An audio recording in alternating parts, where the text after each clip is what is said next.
Welcome dear rockers, कैसे हैं आप सभी। तो आज हम आपके लिए लेकर आ गए हैं 2024 में रिलीज हुई एक गुजराती फिल्म की स्टोरी जिसका नाम है जामकुड़ी।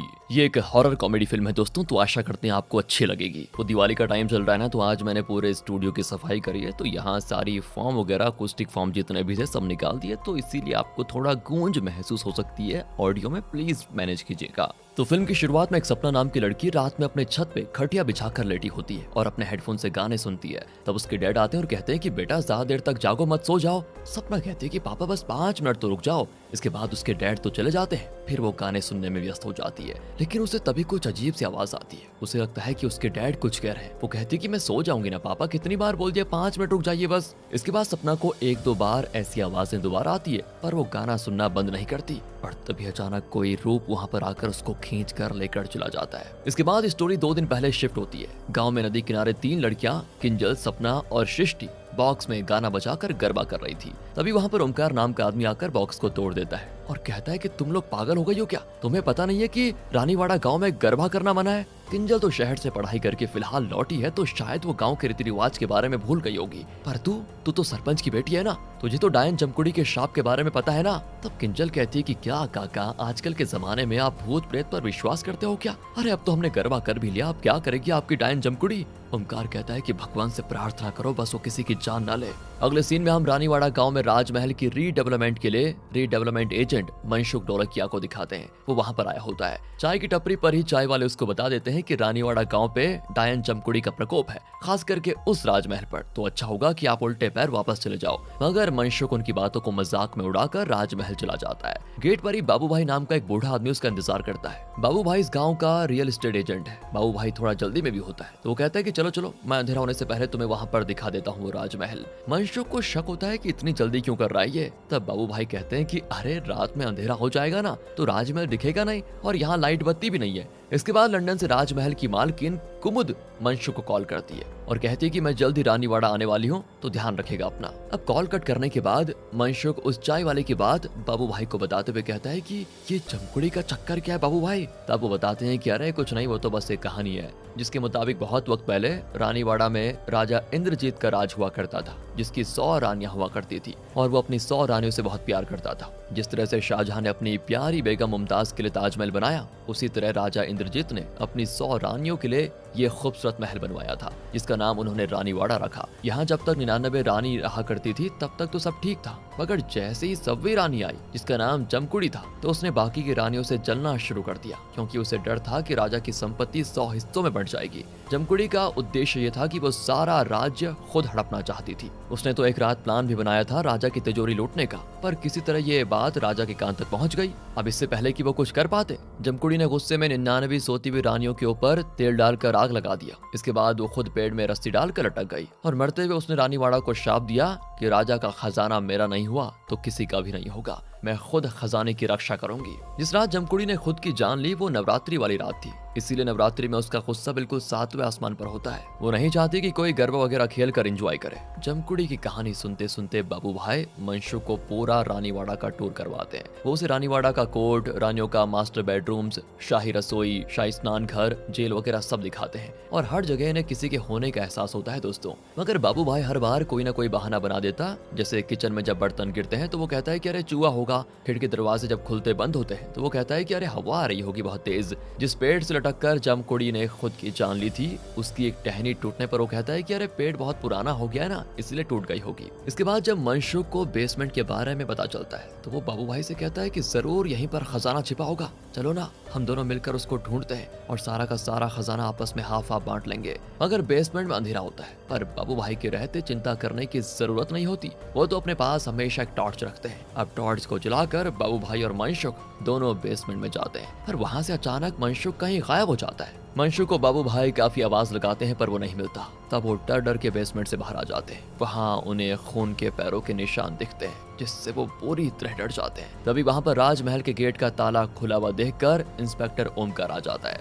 तो दोस्तों ओमकार था तो एक इंस्पेक्टर, पर वो हर वक्त बिना वर्दी के घुमा करता था। साथ ही जमकुड़ी के नाम से उसकी पैंट गीली हो जाती थी और उसे डर के मारे उल्टियां भी हो जाती है। उसके पास गन वगैरह नहीं था, वो सिर्फ हाथ में एक लाठी लेकर इधर उधर घूमता रहता था। तो इंस्पेक्टर ओमकार को जब मनसुख के लापता होने के बारे में खबर मिलती है तो वो बाबू भाई के साथ बेसमेंट में जाता है। वहाँ इन्हें मनशुक भी मिल जाता है। मनशुक हकलाते हुए कहता है कि डायन, और तभी कोई अंधेरे में उसको खींच लेता है। ओमकार की तो वहीं पे उल्टी निकल जाती है। इसके बाद सीन एक दिन पहले शिफ्ट होता है। बबलू नाम का एक लड़का रेस्टोरेंट में डेट पे आया होता है। वो एक नहीं बल्कि कई लड़कियों से बारी बारी करके मिलता है, मगर किसी के साथ भी उसकी वाइब मैच नहीं करती। हालांकि बबलू को तो हर लड़की पसंद आ जाती है। वो उन्हें इम्प्रेस करने के लिए धड़ल्ले से झूठ बोल देता है, मगर लड़कियां उसमें कोई इंटरेस्ट नहीं दिखाती, कोई ना कोई नुक्स निकाल लेती है। इसके बाद एक फ्रॉड केस में बबलू को उसके फ्रेंड घेल के साथ अरेस्ट कर लिया जाता है। अब सीन प्रेजेंट डे पर होता है शिफ्ट। रात में छत से सरपंच की बेटी सपना को कोई अदृश्य चीज लेकर चली जाती है। अदृश्य भी नहीं, लेकिन कोई खतरनाक। उधर बाबू भाई किसी तरह बचकर अपने घर तो आ गया था,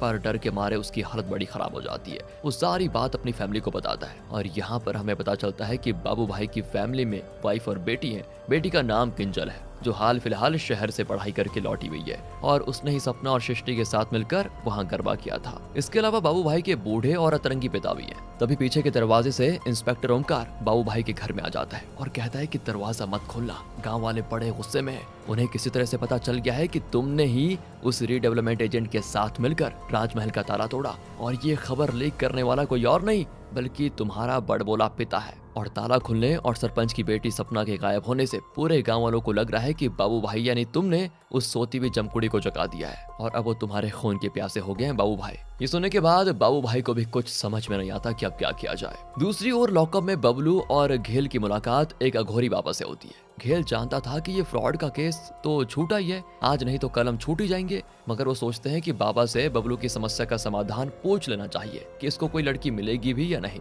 इसकी शादी होगी भी या नहीं। हालांकि बबलू को बाबा पे कोई खास यकीन नहीं होता, मगर घेल के कहने पर वो बात कर लेता है। तो बाबा कहते हैं कि चिंता मत करो, तुम्हारी एक नहीं बल्कि 100 लड़कियों से शादी होगी। अब ये सुनकर बबलू का खून खौल जाता है कि बताओ, यहाँ पर एक लड़की नहीं पट रही और बाबा कह रहे हैं कि 100 लड़कियों से शादी होगी। उसे लगता है कि बाबा मेरा मजाक उड़ा रहे हैं, तो वो गुस्से में उनको मारने लग जाता है। तब इंस्पेक्टर ओमकार आकर इनकी बेल करवा देता है। अगले सीन में बैंक की तरफ से कुछ ऑफिसर्स हवेली आते हैं वीना बहन के पास और कहते हैं कि आपने राजमहल को गिरवी रखकर जो पैसे लिए थे उसका इंटरेस्ट नहीं चुकाया, और अगर अगले 1 महीने में आपने इंटरेस्ट नहीं चुकाया तो हम राजमहल की नीलामी करके अपना पैसा वसूल कर लेंगे। तो दोस्तों, यहाँ से अब हमें वीना बहन की थोड़ी बैक स्टोरी बताई जाती है। वीना बहन राजा इंद्रजीत के परिवार से बिलोंग करती है। वीना बहन ने कई सारे बिजनेस किए पर सारे बिजनेस फेल हो गए। राजमहल वगैरह वीना बहन के भाई के नाम पे है, जिनकी मौत हो चुकी है। वीना बहन की भतीजी कुमुद लंदन में रहती है और वीना बहन उसके जरिए ही अपना काम करवाना चाहती है, मगर दिक्कत यह है कि इनका एक और भाई विश्वजीत है, जिसे वीना बहन के पेरेंट्स ने अडॉप्ट किया था, और जो कुमुद है मतलब जो लंदन में रहती है, वो विश्वजीत की बात को ज्यादा मानती है। अगले दिन इंस्पेक्टर ओमकार बबलू और घेल को लेकर रानीवाड़ा आ जाते हैं, पर बस से आते वक्त इनकी लगेज चोरी हो जाती है। इस वजह से बबलू बड़ा गुस्सा भी हो जाता है, पर जैसे ही उसकी नजर पास में खड़ी एक खूबसूरत सी लड़की पर पड़ती है तो यहाँ वो पिघल जाता है और उसके पास जाकर बिल्कुल एक जेंटलमैन की तरह बात करता है। वो ये कहने लग जाता है कि 1-2 बैग सी तो थे, अगर खो भी गए तो क्या हुआ, हम नया ले लेंगे। मतलब दोस्तों, इस तरह दिखाता है कि जैसे वो बहुत ही अमीर है। आगे वो कहता है कि और मेरा फ्रेंड घेल वो बेकार में कंडक्टर पे गुस्सा हो रहा है। वैसे आपका सामान कहाँ पर है? अच्छा, आपका सामान भी खो गया है क्या? अरे ये बस वाले ना कुछ ज्यादा ही लापरवाह हो गए। दोस्तों, ये लोग अभी बात कर ही रहे होते हैं कि वहाँ पर विश्वजीत आ जाता है और तब हमें पता चलता है कि ये खूबसूरत हसीना उनकी भतीजी कुमुद है, जो आज ही लंदन से आई है। इनफैक्ट वो पहली बार इंडिया आई है। अब विश्वजीत उसे इन लफंडरों से दूर रहने को कहता है और फिर अपने साथ हवेली लेकर आ जाता है, जहाँ कुमुद अपने फूफा जी के पैर छूती है, जिससे सभी खुश भी होते हैं कि लंदन में रहने के बावजूद कुमुद अपने संस्कार को नहीं बोली। इसके बाद वीना बहन अपनी बेटी नुपुर से कहती है, अपनी बहन कुमुद को अंदर लेकर जाओ, इसकी जरूरत का अच्छे से ख्याल रखो। अब यहाँ पर वीना बहन और विश्वजीत आपस में बहस करने लगते हैं कि राजमहल पे मेरा हक है, दूसरा कहता है कि मेरा हक है। वीना बहन का कहना तो होता है कि मैं राजा इंद्रजीत के वंश से हूँ। वो वक्त गया जब प्रॉपर्टी पर सिर्फ बेटों का हक हुआ करता था। आज के टाइम में तो बेटियों को भी माँ बाप की जमीन जायदाद का हिस्सा मिल जाता है, इसलिए राजमहल तो मेरा ही होगा। पर विश्वजीत कहता है कि मैं गोद लिया हुआ बेटा हूँ, इसलिए अचानक बाबा की मौत के बाद सारी प्रॉपर्टी बड़े बेटे की हो गई। पर अब तो बड़े भैया भी जिंदा नहीं रहे, तो दूसरा बेटा होने के नाते ये प्रॉपर्टी मेरी होगी। विश्वजीत के जाने के बाद वीना बहन के हस्बैंड कहते हैं कि उस खंडर के लिए क्यों इतना दिमाग खराब कर रही हो। तब वीना बहन कहती है कि बात यहाँ सिर्फ राजमहल की नहीं है, उसमें हमारे पूर्वजों का खजाना छिपा हुआ है, जिसकी कीमत आज के वक्त में करोड़ों में है। अगर खजाना हमारे हाथ लग गया तो हम आराम से सारा कर्ज चुका लेंगे और हमारी जिंदगी देखना फिर कितने मजे से गुजरेगी। तब उसका हस्बैंड कहता है कि पर राजमहल में तो जमकुड़ी का शाप है ना। वीना बहन हंसते हुए कहती है कि अरे तुम भी गाँव वालों की बकवास कहानी पर विश्वास करते हो क्या?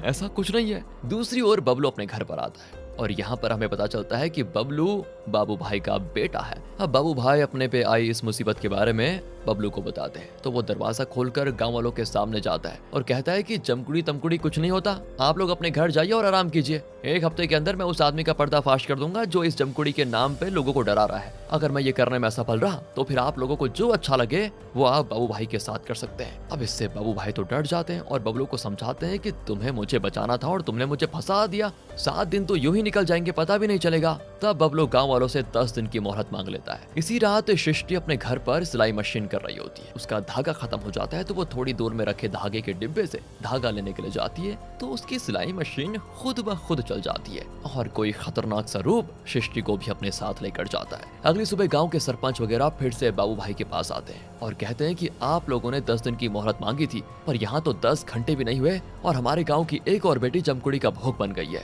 दूसरी ओर वीना बहन कुमुद को अपने परिवार की फोटो एल्बम दिखाती है और काफी एक्साइटेड हो जाती है। वो कुमुद से कहती है कि इतने सालों के बाद तुम इंडिया आई हो तो क्यों ना राजमहल का रेनोवेशन करवाया जाए और नवरात्रि में इस बार गरबा भी तो करना है, उसको भी अच्छी तरह सेलिब्रेट किया जाए। इसके लिए कुमुद भी राजी हो जाती है। इसके बाद बबलू और घेल राजमहल जाते हैं। यहाँ बबलू घेल से कहता है कि मैंने बाबू भाई के मना करने के बाद भी रेनोवेशन का जिम्मा तो ले लिया पर इतने बड़े राजमहल में हम मनशुक और गायब हुई दोनों लड़कियों को ढूंढेंगे कैसे। तब वहाँ पर कुमुद आती है, वो रेनोवेशन का काम दिखाने आई थी। कुमुद को देखकर बबलू घेल से कहता है कि तुम्हें तो सुसु आई थी ना, जाओ जाओ जाओ करके आओ, तब तक जरा मैं राजकुमारी को राजमहल तो घुमा लूं। घेल को तो सुसु आती भी नहीं मगर उसको जाना पड़ता है। इसके बाद बबलू कुमुद से थोड़ा फ्लर्ट करते हुए उसे राजमहल घुमाता है और इस दरमियान दोनों एक दूसरे के लिए थोड़ा अट्रैक्शन दिखाते हैं दोस्तों। और जब तक राजमहल का रेनोवेशन कंप्लीट नहीं हो जाता ये दोनों साथ में बहुत सारा टाइम बिताते हैं जिससे होता यह है कि एक दूसरे से काफी अटैच्ड हो जाते हैं। रेनोवेशन के कंप्लीट हो जाने के बाद वीना बहन राजमहल में आकर पूजा भी करवाती है। इसके बाद जब बबलू घर आता है तो बाबू भाई बड़े परेशान होते हैं कि 10 दिन पूरे होने वाले हैं और अभी तक पता नहीं चला कि वो गायब कहाँ हुए। अगर वो राजमहल में होते तो रेनोवेशन के दौरान मिल गए होते ना, आखिर वो लोग पता नहीं कहाँ गायब हो गए। और आज नवरात्रि की पहली रात भी है, राज परिवार आज राजमहल में रुकने वाला है। अगर कोई अनहोनी हो गई तो सारा बिल मुझ पे फटेगा। मगर बबलू तो प्यार की दुनिया में खोया हुआ था। वो बाबू भाई से कहता है कि अब तो मेरी सहनाई बजवा दो आप। बाबू भाई उसको समझाते हैं कि ये राज परिवार किसी का सगा नहीं होता मगर बबलू नहीं सुनता। अब दूसरी ओर राजमहल में कुमुद और नुपुर आपस में बात कर रही होती है। तो दरअसल दोस्तों नुपुर को लिखने का बड़ा शौक है। उसने कई सारी कहानियां कविताएं लिखी हुई है जिन्हें वो पब्लिश भी करवाना चाहती है मगर उसके पेरेंट्स का कहना होता है कि किसी अच्छे से राज परिवार में नुपुर की शादी हो जाए, बस हमें और कुछ नहीं चाहिए। उन्हें उसके टैलेंट की कद्र ही नहीं है। तब कुमुद नुपुर से कहती है कि अरे अपने पेरेंट्स की बातों में आकर अपने सपने का गला मत घोटो, तुम्हारा दिल जो करता है उसी राह पे चलो। तभी अचानक लाइट कट हो जाती है। नुपुर तो हल्ला करती है कि काका लाइट को क्या हो गया। तभी पता है क्या होता है दोस्तों, नुपुर को अंधेरे में कोई अदृश्य शक्ति खींच कर लेकर जाती है और कुमुद बस वहीं खड़ी देखती रह जाती है। अगली सुबह जैसे ही बाबू भाई को पता चलता है कि नुपुर भी जमकुड़ी की भोग बन गई है तो वो ये बात आकर बबलू को बताता है। बबलू नुपुर के घर वालों और खासकर विश्वजीत से पूछता है, मतलब थोड़ी पूछताछ करता है। पर विश्वजीत के पास अपने घर की सीसीटीवी फुटेज होती है जिसमें वो कल पूरी रात घर पर ही था। पर बबलू सभी से कह देता है कि ये किसी आदमी का क्या हुआ काम है और मैं इसके पीछे की सच्चाई देखना पता करके रहूंगा। इसके बाद जब बबलू अपने घर पर आता है तो देखता है उसकी सिस्टर किंजल को देखने के लिए लड़के वाले आए हुए हैं मगर किंजल अभी शादी नहीं करना चाहती। वो डांस में माहिर है इसलिए वो अहमदाबाद जाकर एक डांस कंपटीशन में पार्टिसिपेट करना चाहती है और उसे यकीन है कि वो कंपटीशन जीतने के बाद उसको एक अच्छी जॉब मिल जाएगी डांस कोरियोग्राफर की। मगर उसके पेरेंट्स नहीं मानते इसलिए वो काफी रोती भी है और ये चीजें बबलू को बड़ी बुरी लग जाती है। अब इसी रात होता यह है कि किंजल भी गायब हो जाती है जिसकी वजह से अगले दिन तो पूरे गांव में बिल्कुल हलचल मच जाती है। रात हो जाती है मगर किंजल वापस घर नहीं आती। किंजल की मॉम का तो रोना बंद ही नहीं होता। बबलू भी काफी गुस्से में होता है। वो गांव के लोगों को लाठी देखकर साथ में चलने के लिए कहता है मगर कोई भी जमकुड़ी के डर से चलने को तैयार नहीं होता। तब बबलू सबसे कहता है कि जमकुड़ी तुम लोगों के मन का डर है और आज हमें अपने दिल से जमकुड़ी का डर निकालना ही होगा। वो सभी को ललकारता है, उन्हें समझाने बुझाने की कोशिश करता है पर किसी के मुंह से चू तक नहीं निकलता। तब कुमुद सामने आती है और कहती है कि मैं चलूंगी तुम्हारे साथ। बबलू कहता है कि तुम इन सब में मत पड़ो, तुम तो यहाँ रहती भी नहीं हो। वो कहती है कि नहीं, ये मेरा होम टाउन है, मैं अपने गाँव की लड़कियों के लिए तुम्हारे साथ जरूर आऊंगी। बाबू भाई भी चलने को तैयार हो जाते हैं। वो कहते हैं कि ऐसा नहीं है कि मेरी बेटी लापता है इसलिए मैं साथ चल रहा हूँ, मैं तो गांव की बेटियों के लिए भी साथ चलने को तैयार हूँ। इसके बाद ओमकार और फिर चाय की टपरी वाले लड़के भी साथ चलने को तैयार हो जाते हैं। अब बनाता है बबलू एक प्लान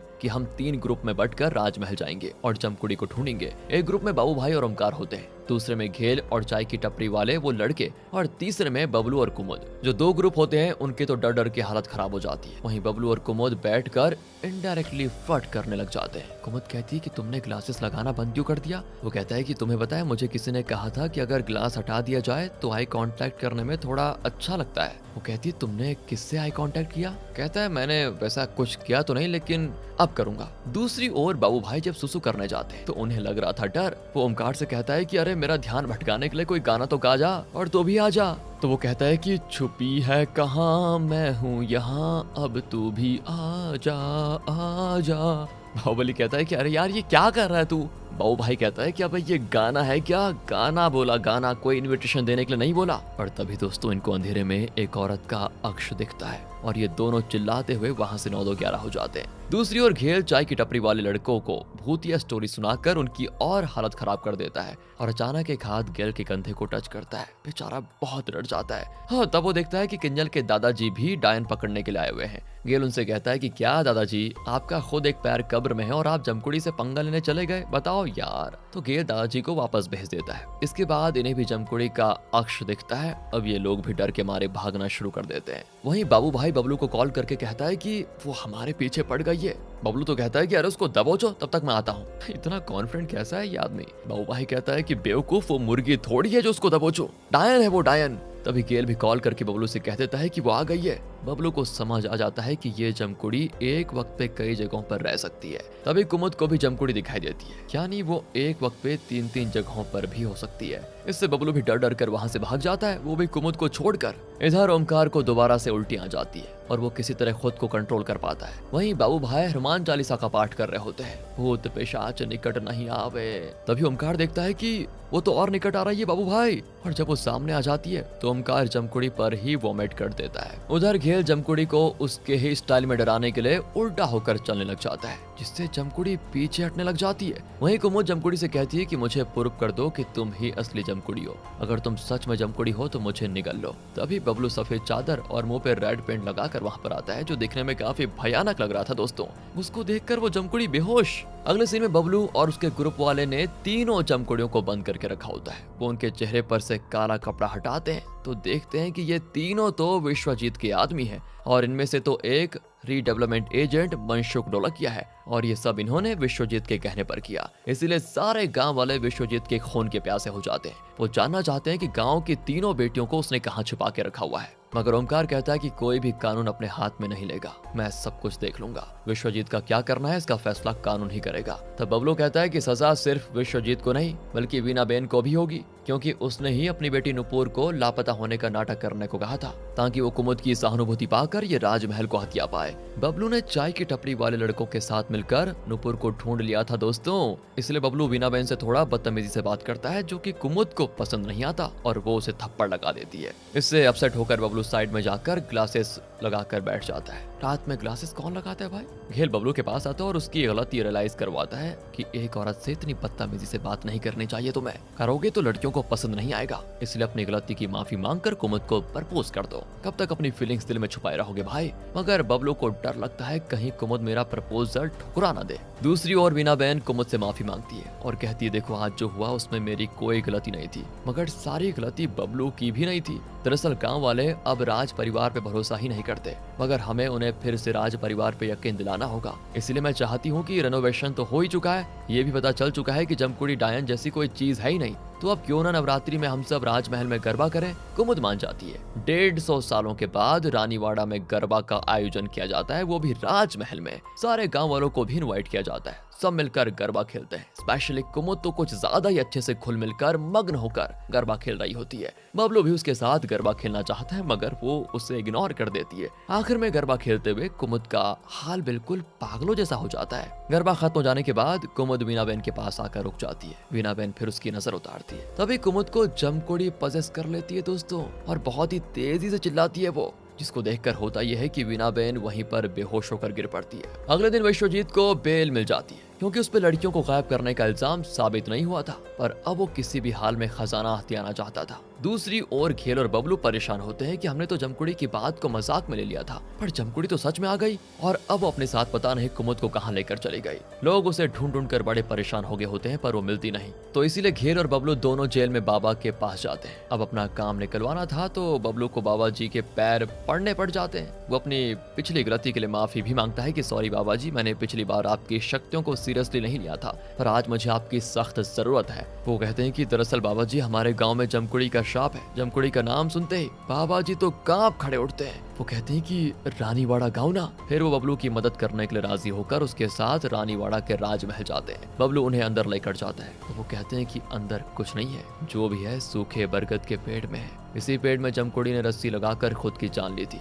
इस पेड़ से जमकुड़ी की सोल अटैच हो गई है। दोनों को अलग करने के लिए हमें इस बरगद के पेड़ को काट कर खत्म करना होगा, जलाकर। इसके बाद बाबा जी पेड़ के नजदीक अपना सेटअप लगाते हैं मस्त तैयारी करके, और वहां पर गांव वाले भी जमा हो जाते हैं। इधर विश्वजीत अपने लोगों के साथ मिलकर राजमहल में बॉम्ब फिक्स करता है। वो राजमहल को उड़ाना चाहता है ताकि वो आसानी से खजाने तक पहुंच पाए। उधर गांव वालों से बाबा जी बरगद के पेड़ के रूट को निकालने के लिए खुदाई करने को कहते हैं, और जब तक गांव के कुछ मर्द खुदाई करते हैं तब तक बाबा जी अपनी बची कुछ तैयारी में लगे होते हैं, मंत्र वगैरह सेटअप करते हैं। इसी वक्त विश्वजीत के लोगों को जमकुड़ी अपनी अदृश्य शक्ति से उठा कर हवा में फेंकने लग जाती है। इसके बाद वो विश्वजीत के हाथ वगैरह मरोड़ती है और फिर उसका गला भी मरोड़ कर मार डालती है। यानी उनका राजमहल को बॉम्ब से उड़ाने का प्लान तो कैंसिल हो गया। इधर खुदाई करने पे गांव वालों को बरगद के पेड़ के पास एक संदूक मिलता है। अब लोग कहता है कि ओहो, इस संदूक को खोलकर चेक करो, इसके अंदर क्या है। संदूक खोलने पर इन्हें खजाना मिल जाता है, और उसी के साथ अचानक कुमुद, जो अभी तक जमकुड़ी बन चुकी थी,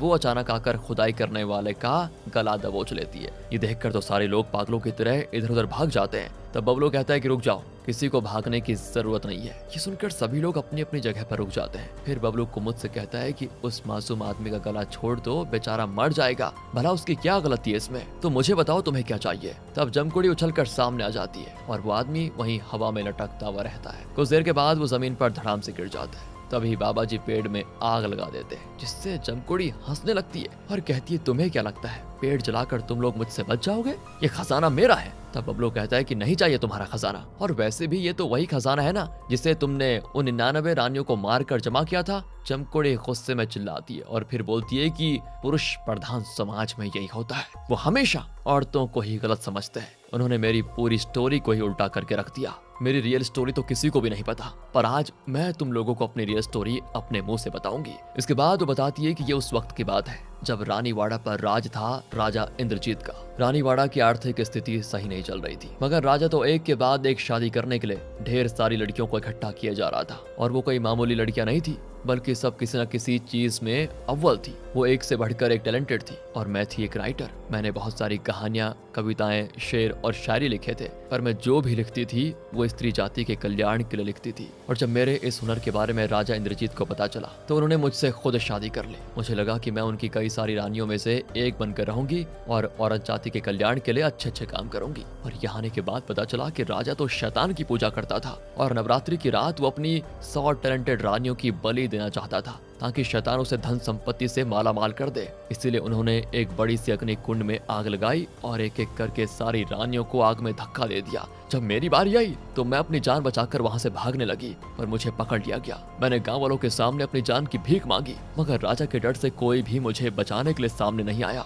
नवरात्रि में देवी माँ की पूजा होती है, पर एक लड़की की जान बचाने के लिए कोई सामने नहीं आया। इससे मुझे लोगों का दोहरा स्वरूप देखने को मिला, और मैंने श्राप दिया कि रानीवाड़ा में अब से नवरात्रि में कुछ नहीं होगा, नहीं मनाई जाएगी नवरात्रि। अगर किसी ने गरबा खेला तो मुझसे बुरा कोई नहीं होगा। फिर मैंने 99 रानियों की संपत्ति की रक्षा करने के लिए पेड़ से लटककर खुद को फांसी लगा दी, आत्महत्या कर ली, और तब से लेकर आज तक मैं खजाने की रक्षा करती आई हूँ। और दोस्तों, राजा ने इतना बुरा किया अपनी रानियों के साथ, ये सुनकर गांव की औरतों की आंखों में आंसू आ जाते हैं। बबलू को भी बहुत बुरा लगता है, और वो कहता है कि तुम्हारे और बाकी की 99 रानियों के साथ बहुत ही गलत हुआ, जिसकी भरपाई मैं तो क्या कोई भी नहीं कर सकता। मगर राजा ने तुम्हें शादी के नाम पर जो धोखा दिया था उसे ठीक करने के लिए मैं सच्चे प्रेम और आदर के साथ जमकुड़ी तुम्हारे सामने शादी का प्रपोजल रखता हूँ, और रिक्वेस्ट करता हूँ कि चाहे मेरी जान ले लो, मगर गांव की गायब हुई लड़कियों को वापस कर दो। तब जमकुड़ी थोड़ा पीछे हटती है और अचानक संदूक फिर से हिलने लग जाता है, और फिर उसका खुलता है ढक्कन। संदूक में से